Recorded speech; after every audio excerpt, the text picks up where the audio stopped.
YouTube 開始して1ヶ月、経ってないんですけど、たくさんのね、チャンネル登録、今130ぐらい登録いただいて、コメントなんかもいただいて、グッドボタンなんかもいただいて、本当にありがとうございます。三日坊主の自分なんですけども、こう皆さんからのチャンネル登録だったりとか、グッドボタンだったりとかコメントで続けられそうだなみたいな。Every time you show up smiling, you got me. Never knew how you played along. When the time comes and you're beside me. 今日はですね、待望のプロボックスカスタムというところで、フロントのもうバンパーっていうか、もうフロントの顔自体をもう変えちゃおうというところで、結構ここが自分の中で最も重要な、カスタム。まあ顔が変わるんでね、いかついプロボックス車にギャルにして、まあギャルじゃねえか。ギャルというよりは、こう、アメフト選手、男らしいプロボックスをお届けできたらなっていうふうに思ってるんで、今から横浜にある、ブラックムーンさんっていうね、だからちょっと俺も今日黒なんだけど、かっこいいカスタム屋さんに持ってって、ちっちゃいけど顔面だけは迫力があるみたいな、そういうね車に仕立てたいというふうに思ってます。じゃあ行ってきます。はい、ブラックムーンさんなんですけど、めちゃめちゃかっこいいですね。アメリカっぽいっていうか、このいい感じの雰囲気なんですよね。はい、そしてカスタム前の車両がこちら。かわいいです。 LINE で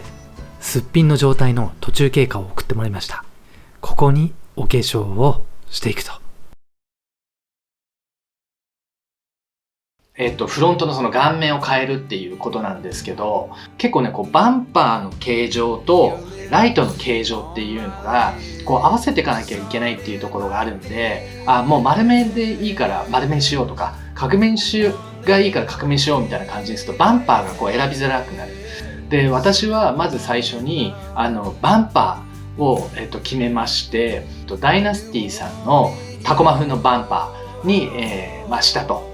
で、これはね、やっぱそのトヨタのクラシックなマークが、どうしてもしたいっていうのがあって、その中でまず最初2つに絞ったと。1個が、ダイナスティさんの、バンパーですと。もう1個がネクサスジャパンさんの、フロントグリルっていうか、フロントバンパーでしたと。ネクサスジャパンさんの方はこう今ついているフロントバンパーをバチャンって外したりとか、こう崩さずに上からつけられるタイプ。その改造範囲も少ないし、費用感も比較的抑えられるというバンパーだったんで、いいなとは思いました。ただ、なんとなく自分のスタイル的に前から見た時にこうプロボックスじゃないみたいな感じのルックにしたいっていうのがあって、最終的にはダイナスティさんのバンパーを装着させてもらったっていう形です。で、ダイナスティさんのバンパーも非常に人気みたいで、多分2、3ヶ月は到着まで、かかったというふうに記憶してます。ちょっとその時期によってね、在庫だったりとかの状況によって大きく違うと思うんですけど。で、そのヘッドライトをどうするかっていうところでいくと、角めにするか丸めにするかみたいなところだと思うんですけど、私も本当に丸めももうめちゃくちゃ迷って、もうめっちゃくちゃいいな丸めもって思ってたんで、ただ丸めで行くんだったらバンパーは、今の形状を生かすみたいなことをまず考えたと。で、角めにするんだったらもうそのフロントのバンパー顔面をそもそも口元を変えるみたいなところを、考えてて、でどうしてもそのやっぱタコマ風の口にしたいなっていうのが、あったので、結果的に角めにした、っていう感じです。でもね、今でも思うんですよ。丸めもいいっすね。やっぱりランクル70の再販の丸めっぽい感じ。250なんかもどっちも選べたりしますけど、どっちもねすごくいいなって。ただ丸めの方がこう面積範囲がなんとなく気持ちですけど狭い気がして、もしかしたらちょっと視認性っていうか暗くなるんじゃないかなみたいな懸念がありましたと。そんなに光量が落ちるってことも多分ないのかなっていうのはなんとなく調べていくうちに分かってきたんですけど、結局どのメーカーつけるかっていうのと何の LED つけるかって全然光量って変わっちゃうから。で今現状はそのままの純正のライトに対してヘッドバルブだけ変えたっていう形です。純正でついてるヘッドバルブはオレンジっぽい光、すぐにちょっと LED に、交換は、ディーラーに頼んで、お願いしたと。でね、このライトもね深いんですよ。私素人なんでびっくりしちゃったんですけど、全部そのライトとかも同じかなと思ったら違うんですね。例えばその光量の強さで選ぶこともできたりとか、色温度、つまりその白とそのちょっとオレンジっぽいの間とかいろいろあって、光の光量の強さ、5000ルーメンみたいなルーメンラーメンよくわかんないけど、そのルーメンっていうところに関してはなるべく上げて明るくしたかったっていうのがありました。やっぱ光量が強いものの方が値段が高くて、2万円とか超えてくると、もう上行くとなんか6000ルーメンとか7000ルーメンみたいなものもあった記憶はあります。運転してる時に後ろのやつ眩しいなって思われるのはちょっと嫌だなっていうのもあったし、あんまり爆光すぎるとやんちゃ感が出ちゃうっていうのも、あるから、暗いのは絶対嫌だ。だけど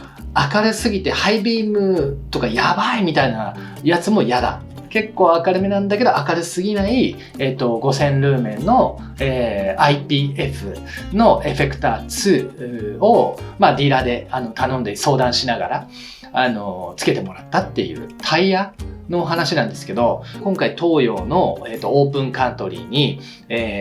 タイヤはしましたと。RT に、したっていうオンロードとオフロードを両方いけるタイヤ。見た目上そのオフロードっぽくしたいっていう感じだったんで、海行くときはね砂道走ったりもするからある程度オフロード性もあった方がいいと思うんですけど、9割キューブがオンロードで走るから、両方のいいところを取ったようなタイヤにしたいと思ってそれにしたっていう形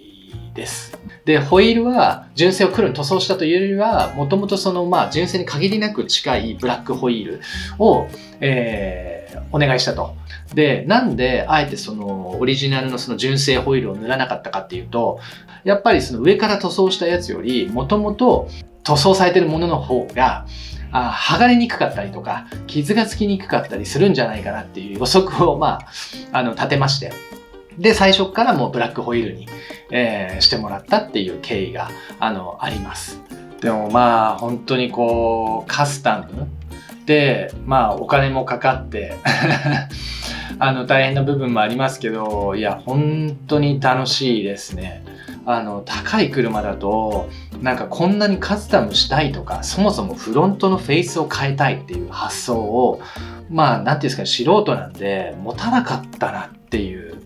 なんかプロボックスだからこそいじっちゃおうかなみたいな気持ちになれるというか、本当にねプロボックスをちょっと検討してる方とかいたら、もうめちゃくちゃカスタムするにはおすすめのベース車両なのかなっていうふうに思ってます。プロボックスちゃんが、完成したという連絡が、入ったので、これから行ってきます。はい、これがですねカスタムし終わった、私のプロボックスちゃんです。なんかねやっぱりUS タコマ風で男らしい感じになりました。はい、一応ね記念写真はパシャリと撮ると。オープンカントリーとブラックホイールに変えて、さらにねちょっとマットな質感を出したっていう感じです。でブラックムーンさんのこのディケールを貼って完了と。はい、皆さんいかがだったでしょうか。今回のフロントバンパーのチェンジなんですけど、もうね大成功。ちょっとカリフォルニアテイストになってきたっていうか、オフロードテイストになってきた。今後もいろいろとね皆さんにライフスタイルなんかをお届けできたらというふうに思ってますので、チャンネル登録をぜひよろしくお願いします。それではまた。lover, please, please stay. これ濡れたまんま。濡れたまんま Don't で say こ you have to go. これ OK なの。 Don't say you これが need to やりたか run. ったもの一つ。 I'll stop the clock on ありがとうございます。 Saturday.